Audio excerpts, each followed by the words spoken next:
Hi, I'm Gail, the host of LanguaTalk Slow French. 99% of its podcast is in French, but I will speak slowly to help you understand. If you go to languatalk.com/FrenchPod, you can read an interactive transcript as you listen. Here you can explore the sentences you didn't understand and see translation for some of the words used in the episode. Now, let's switch to French. Bonjour à toutes et bonjour à tous. Bienvenue dans ce nouvel épisode de LanguaTalk Slow French. Aujourd'hui, je voudrais vous parler d'un dessert français, un dessert très populaire, très célèbre et que personnellement j'adore, et il s'appelle la tarte tatin. La tarte tatin. Today we're going to go and explore a French dessert that is called tarte tatin, and it's a very famous and traditional dessert that I personally love. And so today I would like to tell you about this dessert, when it was created, how we make it, and a memory I have with this dessert. Bonne écoute! Donc la tarte tatin, c'est un dessert qui est en fait comme une tarte aux pommes, donc une tarte avec des pommes, mais la spécificité, l'originalité, c'est que quand on cuit la tarte, so when we bake it, quand on cuit la tarte, on met la pâte, the pastry, au-dessus, on the top, et c'est seulement quand on présente le dessert, quand on va servir le dessert, qu'on retourne la tarte. So we flip it over only at the end when we're gonna serve it. Ça, c'est le principe de la tarte tatin. Commençons avec l'histoire de ce dessert, parce que il s'appelle tarte tatin pour une raison. Moi, j'ai toujours entendu l'histoire de la tarte tatin comme d'une tarte inventée par deux personnes, les sœurs Tatin. Donc Tatin, c'est en fait un nom de famille, family name, et c'était deux sœurs qui ont inventé cette tarte, et elles l'ont inventée par erreur, by mistake, ou par chance, et l'histoire raconte que elles préparaient une tarte aux pommes classique, normale, mais quand elles ont mis la tarte dans le four, elles ont réalisé, elles se sont rendues compte qu'elles avaient oublié de mettre la pâte sous les pommes. So they forgot to put the pastry under the apples.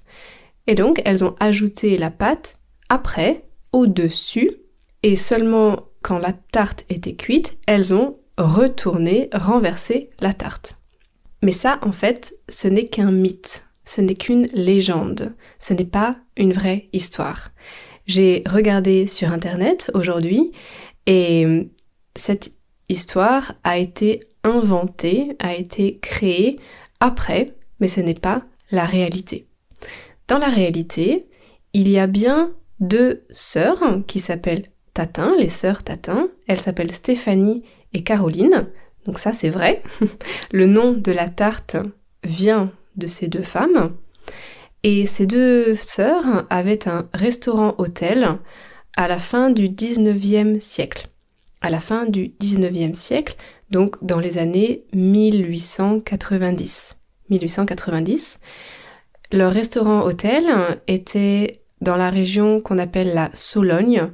Et la Sologne, c'est en France, à 200 km de Paris, environ. Caroline, c'était la plus âgée, the eldest, la plus âgée, et c'est elle qui était avec les clients dans le restaurant. Et Stéphanie, c'était celle qui était dans la cuisine, donc vraiment la chef cuisinière. Ah yeah, that's a good little vocabulary tip. En français, on ne dit pas juste chef. Chef, ça veut dire the boss, so someone that is in the hierarchy above you. Mais pour dire a chef, comme en anglais, so someone working in the kitchen, on dit un chef cuisinier ou une chef cuisinière. Il faut dire cuisinier ou cuisinière. If you just say chef, for us it just really means boss. Voilà, petite aparté pour le vocabulaire. Et ce dessert, en fait, ce concept d'une tarte avec des fruits qui étaient cuits à l'envers, so upside down, à l'envers, c'est un dessert qui existait déjà dans cette région de la Sologne. Donc elles n'ont pas inventé le dessert, le concept de cuire une tarte à l'envers, mais elles l'ont rendu populaire parce que leur restaurant-hôtel fonctionnait très bien, il y avait beaucoup de clients et donc c'est elles qui ont rendu ce dessert populaire et célèbre. Et ensuite, il est arrivé à Paris dans le très grand restaurant qui s'appelle Maxime et here there is another legend or myth, we're not sure if it's true or not, mais peut-être que la recette de la tarte tatin a été volée, ou stolen, a été volée par le chef cuisinier du restaurant Maxime. Il aurait espionné, he would have spied on the two sisters. Il aurait espionné les sœurs Tatin pour découvrir le secret de leur tarte.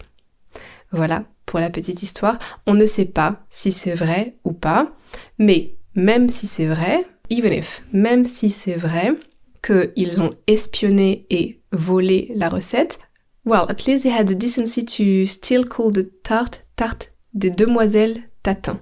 So, they gave the honor back to the two sisters. Donc la tarte s'appelle toujours la tarte Tatin et c'est un des desserts français les plus célèbres dans le monde. Si vous allez dans un restaurant français à l'étranger, vous allez très probablement voir ce dessert sur le menu. Alors, comment on fait la tarte Tatin ? Ce n'est pas une recette très compliquée et surtout, il n'y a pas besoin de beaucoup d'ingrédients. La liste des ingrédients est très courte. On a besoin de pommes, on a besoin de sucre, de beurre et de farine. Donc pommes, sucre, beurre, farine. C'est très peu, 4 ingrédients. Et le principe est toujours le même. Il faut faire cuire des pommes dans un caramel et les faire cuire à l'envers, donc les pommes en premier et après la pâte. Donc juste pour le vocabulaire, pâte, pastry, à l'envers, upside down, au-dessus, means on the top, en dessous, underneath. Phonetically, I know it's very tricky, so I'm going to say it again. Au-dessus, so I end with the letter U, au-dessus means on the top, en dessous, it's the letters OU, that's underneath. Au-dessus, en dessous. Voilà pour le vocabulaire important. Donc, je vais vous donner la recette. Pas dans le détail, je ne vais pas vous donner les grammes et les litres et les quantités précises, mais juste les étapes, the steps. Il y a 3 étapes. La première, c'est préparer les pommes. La deuxième, c'est préparer la pâte. Et la troisième, c'est tout mettre ensemble. Donc pour préparer les pommes, il faut éplucher les pommes. Éplucher, ça veut dire enlever la peau, so to peel the apples, éplucher les pommes. Ensuite, il faut couper les pommes en 8, en 8 sections, en 8 morceaux. Et ensuite, il faut faire cuire les pommes dans un caramel. Et pour faire du caramel, c'est simplement du beurre et du sucre ensemble qui sont fondus. Fondu, ça veut dire melted. Donc on fait fondre du beurre et du caramel, on met les pommes dedans, inside, et les pommes vont absorber, vont prendre tout le sucre et le beurre du caramel. So yes, it's a quite fat dessert, but honestly it's excellent. Deuxième étape, préparer la pâte. Donc la pâte, c'est une pâte sablée.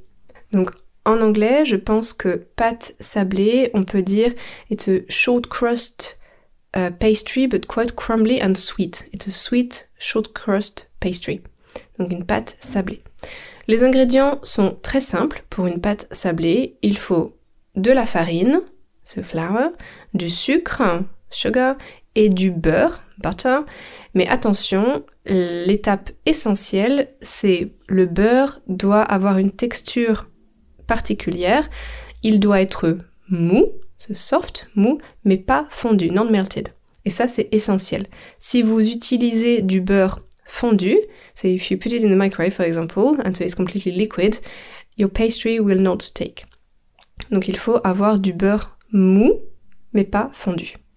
Vous mélangez la farine, le sucre et le beurre mou et vous obtenez une texture très sablée. Sablé, c'est comme le sable. Sable, ça veut dire sand.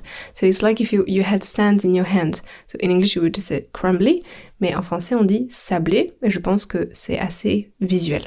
Quand vous avez cette texture sablée, vous ajoutez un peu d'eau pour former une pâte, une boule qui est ensemble. So something that sticks together.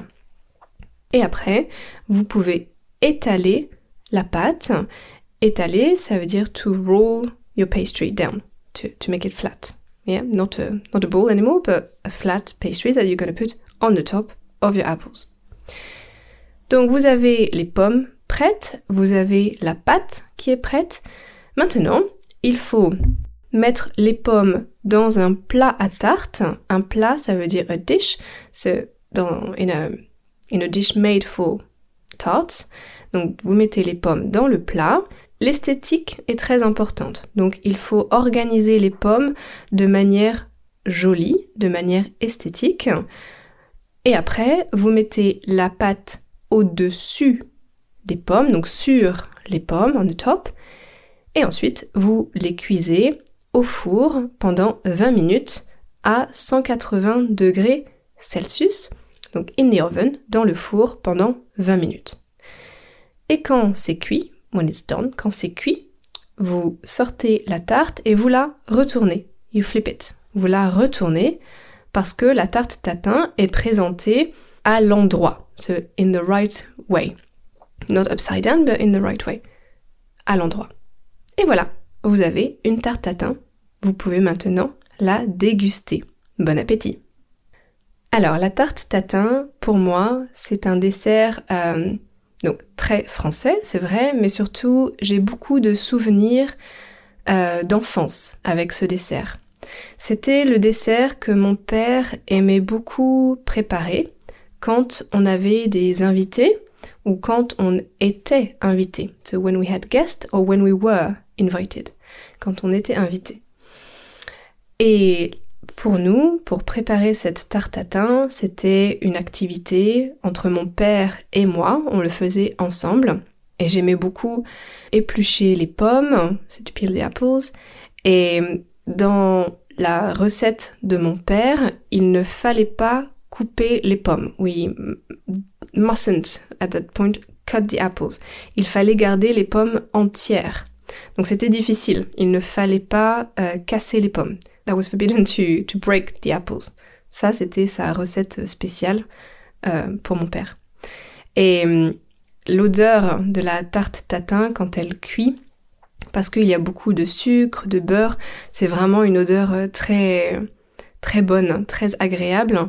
Et j'aimais beaucoup être dans la cuisine pendant que les pommes étaient dans le caramel et qu'elles cuisaient doucement et on voyait la texture des pommes qui changeait. So you could see physically that the texture was changing.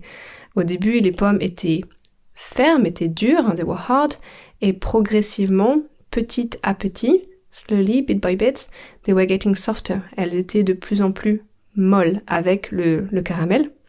Et je me rappelle d'une fois en particulier, on était invité chez ma tante, my auntie, chez ma tante, et elle habitait à 1 heure de route. Donc on devait conduire pendant 1 heure pour aller chez ma tante, et mon père avait proposé d'apporter le dessert. It's quite traditional in France to bring the dessert when you're invited. You don't have to do it all the time, but sometimes you do. Et donc, on avait préparé une tarte tatin, mais on était un peu en retard. Typical French, or typical of my family, I don't know. Mais on était en retard, et donc on a eu le temps de préparer les pommes avec le caramel, de préparer la pâte, mais on n'a pas eu le temps de finir, donc de mettre la pâte sur les pommes et de faire cuire la tarte. Mon père a dit « Ok, ce n'est pas un problème ». Donc, il a mis la pâte sur les pommes et on a pris le plat comme ça, as it was, on a fait 1 heure de route, on a conduit pendant 1 heure pour aller chez ma tante, et mon père a pensé, on va faire cuire la tarte chez ma tante, ce n'est pas un problème. Malheureusement, les pommes étaient très chaudes, they were very hot, because they had just been cooked in the caramel, right? Donc les pommes étaient très chaudes, et la pâte n'est pas restée bien sur les pommes, but it kind of melted within the apples, you know, in between the holes between each apples. Donc, la tarte, au final, était très bonne. Le goût, the taste, le goût était très bon, mais visuellement, l'esthétique du plat n'était pas du tout l'esthétique classique d'une tarte tatin, because we had honestly, it's undescribable, but you had, the pastry that was in between each apples rather than just a neat pastry at the bottom, or at the top and then at the bottom. Voilà, ça c'est un souvenir que j'ai avec la tarte tatin. Okay guys, we are nearly at the end of this episode, so it's now time to do a quick summary in normal pace French. Good luck. Aujourd'hui, j'ai décidé de vous parler d'un dessert très spécial qui est vraiment typique de la France, on appelle ça la tarte tatin. Je vous ai dit qu'il y a un mythe sur l'origine de cette tarte qui aurait été inventée par 2 sœurs, les sœurs Tatin, et qui auraient oublié de mettre la pâte, qui auraient ajouté la pâte après sur les pommes dans le four, et ensuite l'auraient retournée. Mais tout ça, ce n'est qu'un mythe. En réalité, ce sont bien les sœurs Tatin qui ont créé ce dessert. Well, elles ne l'ont pas créé, elles l'ont démocratisé, elles l'ont rendu populaire, mais il existait déjà dans la région où elles habitaient. Et ensuite, il est devenu très célèbre quand il est arrivé dans le restaurant Maxime à Paris, qui est un très grand restaurant. Peut-être la recette a été volée, ça, on ne sait pas.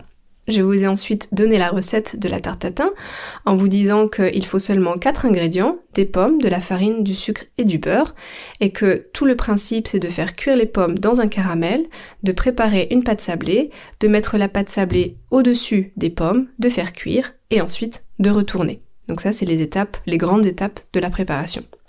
Et je vous ai ensuite raconté une petite anecdote personnelle, un souvenir, quand avec mon père on préparait cette tarte, et notamment pour aller dîner chez ma tante un dimanche midi, et qu'en fait on n'avait pas eu le temps de finir la tarte, et on a mis la pâte sur les pommes qui étaient trop chaudes, et la pâte s'est complètement infiltrée dans les pommes, et le dessert était très bon, mais pas du tout esthétique. And now we're back to slow French. La tarte tatin est vraiment un dessert excellent si vous aimez les pommes et le caramel, bien sûr. J'espère que vous avez déjà goûté cette tarte.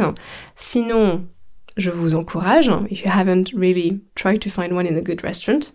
It's really worth it. Ça vaut la peine. It's really worth it. Mais la tarte tatin, maintenant, il y a beaucoup de versions différentes et c'est devenu plutôt une expression pour parler d'une manière de cuire. Par exemple, moi, je fais une tarte tatin aux oignons rouges et au fromage de chèvre. So nothing about apples, it's just a way of cooking. The fact that you put everything at the base and then your pastry on the top and then you flip it. Ça, maintenant, c'est devenu l'expression d'une tarte tatin, and then you do whatever you want underneath, really.